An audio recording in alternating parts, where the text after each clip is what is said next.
Hello everyone, welcome to the new audio which is Blue Ocean Strategy, very famous among youngsters who are targeting to compete in business. Here I'm only summarizing जो author कहना चाह रहे हैं, मेरा कुछ add on नहीं है सिवाय कुछ रियल लाइफ एग्जांपल्स के जिससे आप रिलेट कर सकें. अब स्टार्टिंग में ही डेफिनेशन से स्टार्ट होता है कि ब्लू और रेड ओशन में डिफरेंस क्या है. वो उन्होंने बताया है पूरा एक दो चैप्टर्स के इनिशियल में कि ब्लू ओशन ऐसी जगह है जिससे समंदर है. समंदर को जब आप ध्यान से देखते हो, ब्लू ब्लू कहाँ दिखता है? जहाँ पे गंदगी नहीं है, जहाँ भीड़ नहीं है. और रेड कहाँ पे है? रेड ओशन वो जगह है जहाँ भीड़ है, कंपटीशन है, इतना मज़ा नहीं है काम करने में. तो यहाँ पे ऑथर ओशन से कंपैरिजन कर रहे हैं मार्केट से, कि अगर एक मार्केट है जहाँ पे सब चीज़ें बहुत कंपटीशन में, दैट इज़ रेड ओशन. और ब्लू ओशन वो है जो अनएक्सप्लोर्ड है, जहाँ भीड़ कम है, जहाँ आप अपना आउटपुट दे सकते हो. फॉर एग्ज़ाम्पल ब्लू ओशन का एग्ज़ाम्पल अगर मैं लूँ तो ऐसी चीज़ें जो नई उभरती हुई हैं, जिन पे अभी तक लोगों ने काम नहीं किया है या जिन पे काम करना बाकी है या इनिशियली अभी स्टार्ट हो रहा है. जैसे एग्ज़ाम्पल दूँ, आप देखोगे तो बहुत सारे कंपटीशन प्रोडक्ट्स आपको मार्केट में अवेलेबल मिल जाएंगे आराम से. टॉयज़ की अगर मैं बात करूँ, बहुत सारे प्लास्टिक टॉयज़ बच्चों को खेलने के लिए मिल जाएंगे. लेकिन किसी ने ये नहीं सोचा होगा कि कोई ऐसे टॉयज़ भी हों जो बायोडिग्रेडेबल हों.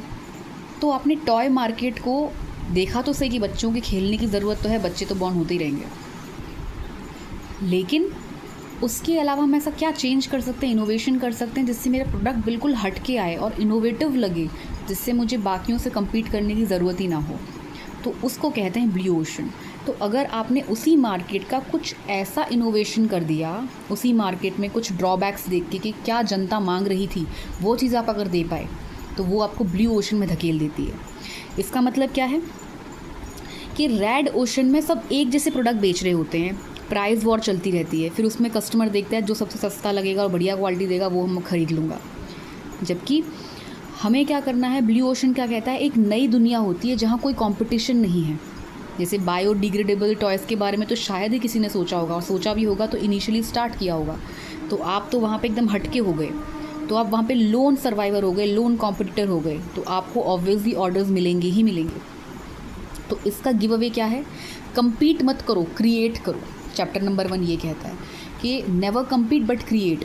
आप लूप होल्स देखिए कि मार्केट में क्या चाहिए और क्या अवेलेबल नहीं है. जो अवेलेबल नहीं है उसके ऊपर थियरी सर्च करके वो लोगों को प्रोवाइड करोगे तो आपको 101% रिजल्ट मिलेगा. चैप्टर 2 है मार्केट की बाउंड्रीज़ को तोड़ दो. इसमें ये क्या कहना चाहते हैं, ग्रोथ उन लोगों को मिलती है जो मार्केट के रूल्स को तोड़ते हैं, क्योंकि रूल तो बने ही तोड़ने के लिए हैं. जैसे ऑथर कहते हैं इंडस्ट्री बाउंड्रीज़ को तोड़ के 6 नए तरीके से सोचो. और वो 6 नए तरीके क्या बताए हैं? अलग इंडस्ट्रीज़, कि इंडस्ट्री में आप कौन सी इंडस्ट्री लगाओगे और क्या अलग कर सकते हो. बायर टाइप्स, मतलब कौन से बायर्स को आप अट्रैक्ट कर सकते हो. कॉम्प्लीमेंट्री प्रोडक्ट्स, कि जो आपने मेन प्रोडक्ट ढूंढा है उसके अलावा आप क्या प्रोडक्ट में डील कर सकते हो. फोर्थ है इमोशनल वर्सेस फंक्शनल नीड, मतलब क्या प्रोडक्ट मांग रहा है कस्टमर और आप क्या दे रहे हो, उन चीज़ों में बैलेंस आउट करना बहुत ज़रूरी है. टाइम ट्रेंड्स, अब क्या चल रहा है मार्केट में. एंड स्ट्रैटेजिक ग्रुप्स, कि आपकी कस्टमर टारगेट रेंज क्या है. इन 6 चीज़ों पे काम करना मार्केट की बाउंड्री को तोड़ने बराबर है. मतलब सोचो बॉक्स के बाहर और मार्केट बन जाएगा तुम्हारा. इसका मतलब क्या है कि आपको ये 6 पैरामीटर्स पे काम करना है कि अलग इंडस्ट्रीज़, मेरे बायर्स कौन कौन होंगे, उनका इमोशनल रिक्वायरमेंट क्या है, ट्रेंडिंग क्या है और स्ट्रैटेजी किस तरह से रहेगी. ये सब चीज़ों पे काम करोगे तो आपको मोहताज नहीं रहना पड़ेगा कोई भी कंपटीशन के. आप इन 6 पैरामीटर्स पे काम करके अपना कोई प्रोडक्ट, नीश प्रोडक्ट आपने निकाला. फॉर एग्जांपल इफ़ आई से पेंसिल, बहुत सारी कंपनीज पेंसिल बेच रही है, लेकिन आपको ये 6 प्रोडक्ट, उसी एक प्रोडक्ट के लिए 6 चीज़ों को देखना है. मतलब पेंसिल में मैं क्या अलग इनोवेटिव बना सकता हूँ. और इमोशनल फंक्शनल नीड, मतलब वो पेंसिल अगर कोई बच्चा यूज़ कर रहा है तो वो बार बार उसकी लीड अगर टूट रही है तो मैं क्या कर सकता हूँ ऐसा, can I give something extra कि लीड बार बार ना टूटे, या शार्पन का मैं कुछ एक्स्ट्रा फंक्शन दे दूँ उसमें कि वो शार्पन हो जाए. टाइम ट्रेंड कैसे बदल रहा है ये पता होना चाहिए. और कौन से ग्रुप्स हैं जो मेरी पेंसिल को ख़रीद रहे हैं, मुझे ये भी पता होना चाहिए, so that I can target my customer base. यहाँ पे कहने का मतलब ये है. चैप्टर 3 है 4 एक्शन फ्रेमवर्क। अब यहाँ पे बताते हैं स्मार्ट बिजनेस वो होता है जो सब कुछ नहीं सिर्फ सही चीज़ करता है। Use the 4 action strategy. 4 action में उन्होंने क्या बताया ऑथर ने कि eliminate, reduce, raise and create. अब मैं डेफिनेशन करती हूँ उनका। एलिमिनेट करना है उन चीज़ों को जिसकी ज़रूरत नहीं है। जैसे कंपनी में कुछ आपको ऐसा प्रोडक्ट दिख रहा है या अपने कंपनी के प्रोडक्ट में ही कुछ फ्लॉज दिख रहे हैं जिसकी ज़रूरत नहीं है, still you are creating that. उसको रोक करके उन पे फोकस करो जिस पे ज़रूरत है। रिड्यूस, जो ओवर हो गया है, ऐसा ट्रेंडिंग प्रोडक्ट जो पहले कभी ट्रेंड था जो पर अब नहीं है, उसको रिड्यूस करो क्योंकि उसका मांग या प्रोडक्शन कम करोगे क्योंकि उसका डिमांड कम है। रेज, जो मैटर करता है, आप देखो कि आपकी कंपनी में कौन सा स्टार प्रोडक्ट है ऐसा, उसको रेज करो, उसका प्रोडक्शन, उसको बेटर बनाओ। एंड क्रिएट, जो किसी ने दिया ही नहीं है उसको क्रिएट करो। मतलब कोई भी एग्जांपल से आप रिलेट कर सकते हैं। जैसे मैंने अभी पेंसिल का एग्जांपल लिया, पेंसिल सब लोग बना रहे हैं, लीड पेंसिल सब लोग बना रहे हैं, लेकिन उसमें आप और क्या फंक्शन दे सकते हैं। जैसे मित्सुबिशी है, वो बना रही है पेंसिल, अगर तो आप देखिए उसमें जैसे सब में पीछे क्लिक करने के लिए होता है, बार बार पीछे हाथ ले जाके क्लिक ना करना पड़े, साइड में से ही हो जाए, तो उसने एक इनोवेशन दे दिया वहाँ पे छोटा सा, लेकिन फिर भी वो लोगों के लिए काफ़ी फ़ायदेमंद हो गया। तो people prefer buying that pencil over Faber Castell और समथिंग एल्स। तो आपको इनोवेशन देखना है कि मैं क्या ऐसा उसमें ऐड ऑन कर सकता हूँ, क्रिएट कर सकता हूँ, which is differentiating my product from products available in market. Chapter 4 कहता है फोकस, यूनिकनेस एंड टैगलाइन।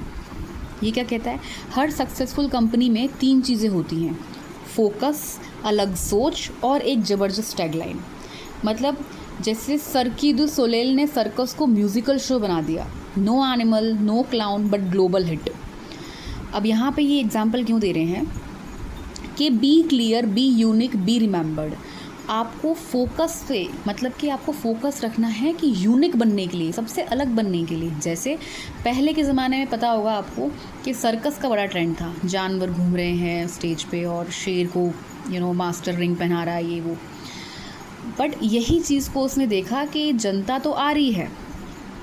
यहाँ पे सर्कस दी सोलेल का एग्जाम्पल यहाँ पे लिया हुआ है, जिन्होंने एक म्यूज़िकल शो का इन्वेंशन किया कि जनता वैसे ही आएगी लेकिन we will invent a band जो वहाँ पे गाने को प्रेजेंट करेंगे। तो उन्होंने क्या किया, ऐसी चीज़ दी, ऑर्केस्ट्रा दिया, वो स्टार्टिंग कर दी ऑर्केस्ट्रा की जो पहले कभी नहीं थी। सिमिलरली इंडियन एग्जांपल्स में अगर आप देखें तो अब पूरा देखा जाए तो हर इंसान व्लॉग करने के लिए रुचि रखता है, लेकिन कुछ लोगों ने इनिशियली ये सोचा कि क्या मैं अपना डेली लाइफ भी शूट कर सकता हूँ। चाहे आप फ्लाइंग बीस्ट को ले लीजिए, चाहे सौरभ जोशी को ले लीजिए। तो इन्होंने इनिशियल टर्म्स में देखा कि क्या ऐड ऑन किया जा सकता है या क्या हटके में दे सकता हूँ जो पहले कोई नहीं दे रहा था। तो ये चीज़ आपको क्रिएट करना बहुत ज़रूरी है। चैप्टर 5, नए कस्टमर्स को ढूंढो। चैप्टर 5 कहता है कि मार्केट सिर्फ तुम्हारे एग्जिस्टिंग कस्टमर से नहीं होता, उन तक जाओ जो तुमसे कभी खरीदते ही नहीं थे। 3 टाइप ऑफ नॉन कस्टमर्स होते हैं, जो रेडी हैं पर कंफ्यूज्ड हैं कि प्रोडक्ट कैसा होगा, जो इग्नोर कर रहे हैं और जो कभी कंसिडर ही नहीं किया कि आपका कोई प्रोडक्ट लॉन्च भी हुआ है। ये सेम एग्जांपल फ्लाइंग बीस्ट से शार्क टैंक इंडिया में पूछा था कि आपके इतने फॉलोअर्स हैं, उन लोगों ने आपका फ्लाइंग बीस्ट प्रोटीन पाउडर ख़रीद लिया है, इसके आगे स्केल अप होगा उसकी क्या गारंटी है, आप किस तरह से प्लान करेंगे। तो वो हाजिर जवाबी होना बहुत ज़रूरी है। सिमिलरली यहाँ पर कहा गया है कि 3 चीज़ों पर आपको काम करना बहुत ज़रूरी है कि आपके कस्टमर्स जो हैं वो तो हैं ही, वो तो ख़रीदेंगे, रिपीट कस्टमर्स आएंगे, लेकिन ऐसे लोगों को टारगेट भी करो कि जो कंफ्यूज्ड हैं, उनका कन्फ्यूजन दूर करो, आइदर थ्रू एडवर्टीजमेंट और थ्रू एक्सप्लेनिंग देम। और जो इग्नोर कर रहे हैं उनको, उसको प्रोडक्ट को लाइमलाइट में लाने के लिए आप क्या कर सकते हो वो करो। हो सकता है शायद आपके प्रोडक्ट की अवेयरनेस ना हो, एडवर्टीजिंग कम हो उसकी, या ऐसे कस्टमर्स जिनने आपको कभी ऑर्डर ही नहीं दिया, तो वो ऑर्डर क्यों नहीं दिया, उसके लूप होल्स जनता से जानना बहुत ज़रूरी है। रियल ग्रोथ वही है जो न्यू डिमांड से आए, तभी ग्रोथ होगी। अदरवाइज़ सेम कस्टमर्स आते रहेंगे तो सिर्फ आपका रोज़ी रोटी चलती रहेगी, उससे ग्रोथ नहीं होगी। ग्रोथ तभी होगी जब 1 से 2, 2 से 4, 4 से 6 कस्टमर्स बढ़ते चले जाएंगे। अगर सेम कस्टमर्स आएंगे तो वो तो फरसान वाले भी कर रहे हैं कि उनके रिपीट कस्टमर्स उतने ही हैं डेली के, उनको डेली उतने का गल्ला करना है, उससे उनका बढ़ोतरी नहीं हो रही है, ग्रोथ नहीं हो रही है। चैप्टर 6, स्ट्रैटेजी का सही सीक्वेंस। स्ट्रैटेजी क्या होगी कि पहले प्रोडक्ट मत बनाओ, पहले सोचो कस्टमर को क्या वैल्यू चाहिए, सीक्वेंस फॉलो करो। Utility, right price, cost and adoption. मतलब कस्टमर पहले, प्रोडक्ट बाद में। आपने देखा होगा जितने भी बड़े प्रोडक्ट्स बने हैं वो हमेशा ये देखते हैं utility and supply and demand chain में क्या गैप है, उसको नज़रअंदाज ना करना, ये सबसे इम्पॉर्टेंट गेम है। मतलब आप ये देखिए, आप रैंडमली अपनी मर्ज़ी से नहीं उतर सकते हैं कि आज मेरा विम्स एंड फैंसीज़ हुआ कि मैं एक पॉपकॉर्न का ब्रांड बनाऊंगा तो मैं उसी पे बिना सर्च करे काम करने लग गया। नहीं, आज देखिए कि आज क्या ट्रेंडिंग है। फॉर एग्ज़ाम्पल, अभी शायद से ये जोक लगेगा सुनने में, लेकिन आने वाले टाइम में शायद इसकी भी यूटिलिटी हो जाए। अर्बन क्लैप सब चीज़ें प्रोवाइड करता है, सब वॉशिंग वगैरह एवरीथिंग। आप खुद सोचिए कितने सारे घर हैं, कितने सारे सोलर पावर प्लांट, सब जगह अपने घर में सोलर लगवा रहे हैं। उनकी सर्विसिंग के लिए, उनकी वॉशिंग के लिए आपको हर हफ्ते वॉश करना पड़ता है। Either you wash it yourself, वरना इलेक्ट्रिसिटी जनरेट नहीं होगी। तो क्या ऐसा प्लेटफॉर्म बना सकते हो आप जिसमें एक कस्टमर और एक जो सर्विस प्रोवाइडर है वो दोनों मिल जाएं, ऐसा platform.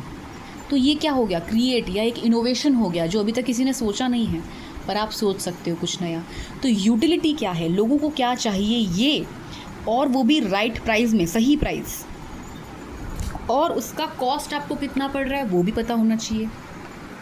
As well as adoption, कि क्या उसे लोग अडॉप्ट कर पा रहे हैं, क्या आप सही जा रहे हैं, उसको रीचेक करना ये भी बहुत ज़्यादा ज़रूरी हो जाता है। तो कस्टमर को पहले सोचोगे, प्रोडक्ट को बाद में, तब जा कर के आप जो एक्चुअल में देना चाहते हो वो रिजल्टेंट आएगा।